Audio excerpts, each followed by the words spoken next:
Online education લેક્ચરમાં તમારું ફરીવાર હાર્દિક સ્વાગત છે। આપણે અભ્યાસ કરી રહ્યા છીએ ધોરણ 9 સબ્જેક્ટ વિજ્ઞાનની અંદર નવા પ્રકરણની આજે આપણે શરૂઆત કરવાની છે બાળકો। તે પ્રકરણનું નામ છે આપણે શા માટે માંદા પડીએ છીએ। ચેપ્ટર નંબર 13 છે તમારા ટેક્સ્ટ બુકની અંદર। તો ચેપ્ટરનું નામ જ એવું છે કે આમ મજા આવી જાય કે ભાઈ આપણે શું કામ માંદા પડીએ છીએ। એમાં અત્યારે તો કોરોના કાળ છે એટલે કંઈક અલગ જ મજા આવશે આ ચેપ્ટરનો અભ્યાસ કરવાની। એ ખ્યાલ છે જો બધા માંદગી અનુભવે છે હાલ, કારણ કે શું આવ્યું છે મહામારી કોરોના, રાઈટ। એના બી તમને કારણો ખબર ને કે ભાઈ જો ધ્યાન નહીં રાખો, માસ્ક નહીં પહેરો, સેનિટાઈઝર નહીં યુઝ કરો, ગમે ત્યાં વસ્તુ ઉડ્યા કરશો, સ્વચ્છતા નહીં જાળવો તો શું થઈ શકે છે? કોરોના થઈ શકે છે, થઈ શકે છે ને। તો એ જ ચેપ્ટરની વિશે આપણે ચર્ચા કરવાની છે, આપણે શા માટે માંદા પડીએ છીએ।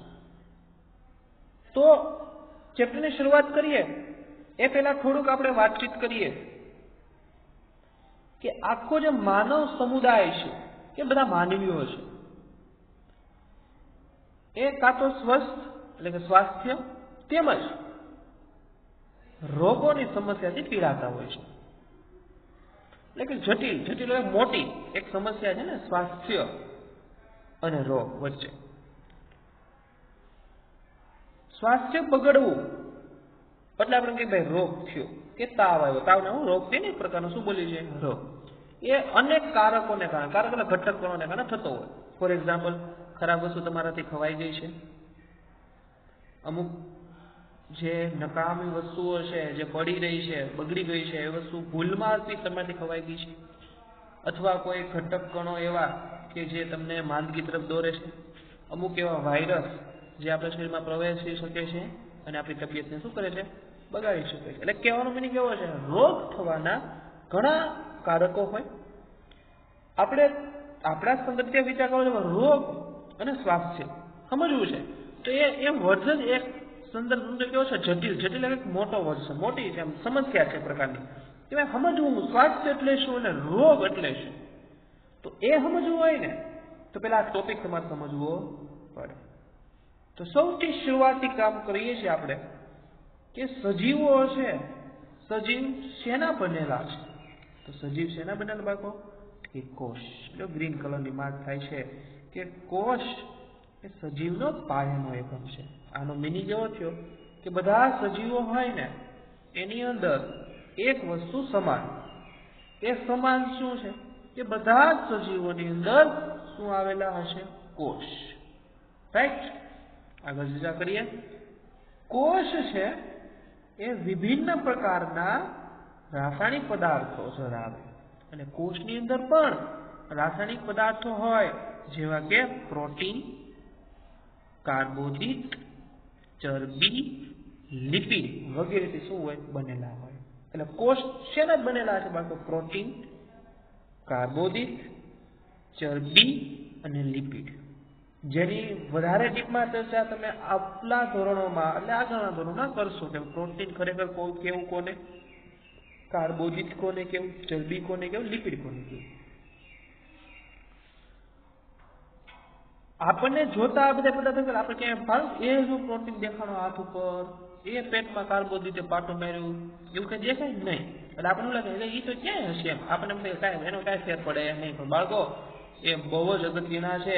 એટલે કીધું કે જો કે આપણને લાગે કેવાય થાય, પરંતુ તે કહેવાય ખૂબ જ સક્રિય, આપણને ખબર ન હોય। હું તમને સરળ ભાષામાં સમજાવું, તમે રાત્રે સૂતા હોય તોય તમારી છાતીનું હલનચલન જો શ્વસનનું કામ શરૂ હોય છે, એ કોના કારણે થાય છે? કોષોના કારણે। આપણને શું લાગે એટલે કોષ છે ક્યાં? દેખાતું તો નથી। તો બાળકો એ દેખાતો નથી એનો મિનિંગ શું? એ કે નિષ્ક્રિય છે? નહીં, એ હંમેશા ખૂબ જ સક્રિય હોય, કે હંમેશા કોઈક ને કોઈક ક્રિયા શું કરતો હોય? શરૂ જ હોય એની અંદર લખ્યું છે કે એમાં કોઈ ને કોઈ ક્રિયા હંમેશા શું હોય? શરૂ હોય છે।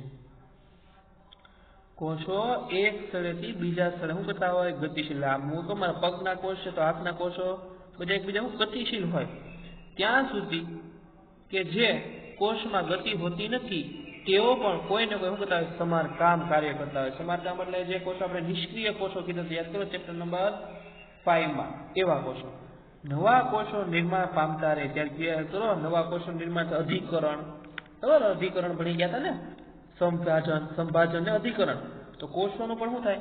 નવજાત કોષોમાં રૂપાંતરણ થાય. આપણે અંગો છે, માનવના અંગો કે કોઈ પ્રાણીઓના અંગો અથવા પ્રાણી અંગો કોના દ્વારા બને છે કે પેશીઓ. ઘણી બધી વિશિષ્ટ ક્રિયા ચાલતી હોય છે, જેમ કે હૃદયનું ધબકવું કોના કારણે બાળકો? શરીરની અંદર પેશી, તો પેશી અંદર કોણ? કોષો કારણે. ફેફસા શ્વાસ લે છે કોના કારણે? કોષોના કારણે. મૂત્રપિંડમાં ગાળણ દ્વારા મૂત્રનું નિર્માણ થાય છે. મગજ વિચારે છે. આ બધી જ પ્રવૃત્તિઓ, ક્રિયાઓ અંદરો અંદર સંબંધિત છે, એટલે કે પરસ્પર સંબંધિત છે. દાખલા તરીકે આપ્યું છે, જો મૂત્રપિંડ ગાળણ ન થાય તો શરીરમાંથી જે નકામા પદાર્થો છે મૂત્ર દ્વારા શરીરની બહાર ન નીકળે તો એ શરીરની અંદર વિષારી એટલે ઝેરી પદાર્થો આપણા શરીરમાં શું થાય? એકઠા થાય. અને એ એકઠા થાય એટલે આપણું માણસનું મનુષ્ય એટલે કે કોઈ બી સજીવનું મગજ યોગ્ય રીતે વિચારી શકે નહીં. એવું ને? એક બીજું કહું એટલું પરસ્પર. આ બધી પારસ્પરિક ક્રિયાઓ માટે ઉર્જા એટલે એનર્જી અને કાચા પદાર્થની હોય જરૂરિયાત. એટલે તો માણસને 3 ટાઈમ ખાવા જોઈએ છે, પાણી પીવા જોઈએ છે. આ કાચો પદાર્થ આપણે શરીરને ક્યાંથી આપીએ છીએ બાળકો? બહારથી પ્રાપ્ત કરીએ છીએ. આમ કોષો હોય કે પેશી હોય એને કાર્ય કરવા શેની જરૂરિયાત હોય? ખોરાકની. એટલે આપણે માંદા પડીએ ત્યારે ડોક્ટર ખાવાનું ખાસ ધ્યાન રાખવાનું કહે છે ને, કારણ કે અમુક પ્રકારના ખોરાકની આપણે જરૂર ઓલવેઝ હોય છે. અને આપણે તો જો તંદુરસ્ત રહેવું હોય, સ્વાસ્થ્ય રહેવું તો સ્વસ્થ અને સ્વાસ્થ્યને ભરપૂર એવું તંદુરસ્ત ભોજન એવું લેવું જોઈએ જે સ્વાસ્થ્યને હાનિકારક હોય નહીં. બર્ગર, પીઝા, પાણીપુરી એકલું આવું જ ખોરાક ખાવો ન જોઈએ. બધી જ જાતના ખોરાકોનું સેવન કરવું જોઈએ, જેથી માણસ કે સજીવનું સ્વાસ્થ્ય કેવું રહે? તંદુરસ્ત રહે. એટલે પોષક તત્વો ધરાવતો ખોરાક તમારે લેવો જોઈએ. એવા કેવો કોઈ ઘટકો કે કારક જે કોષ તેમજ પેશીઓ યોગ્ય પ્રકારના કાર્યને રોકે છે.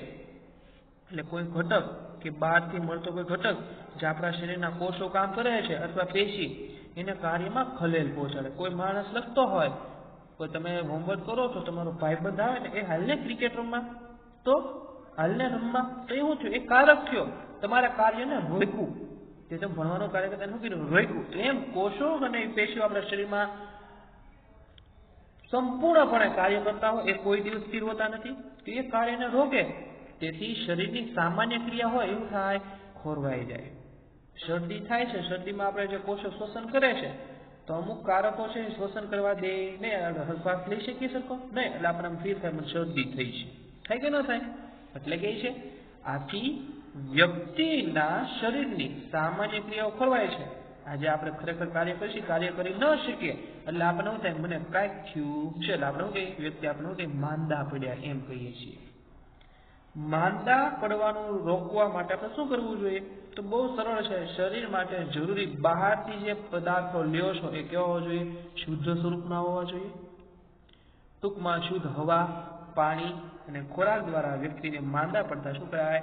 અટકાવી છે. તમે કીધું ને કે સારો ખોરાક, પોષક તત્વોથી ભરપૂર એવા ખોરાકનું સેવન કરવું જોઈએ, જેથી એવા કારકો શરીરમાં ઉમેરાય નહીં અને આપણું માનવ શરીર કેવું રહે? તંદુરસ્ત રહે. તો માત્ર આજે આપણે લેક્ચરમાં એટલી જ ચર્ચા કરવાની છે, શરૂઆત કરવાની ચેપ્ટરની. આના પછીના લેક્ચરમાં આપણે શું વાત કરશું?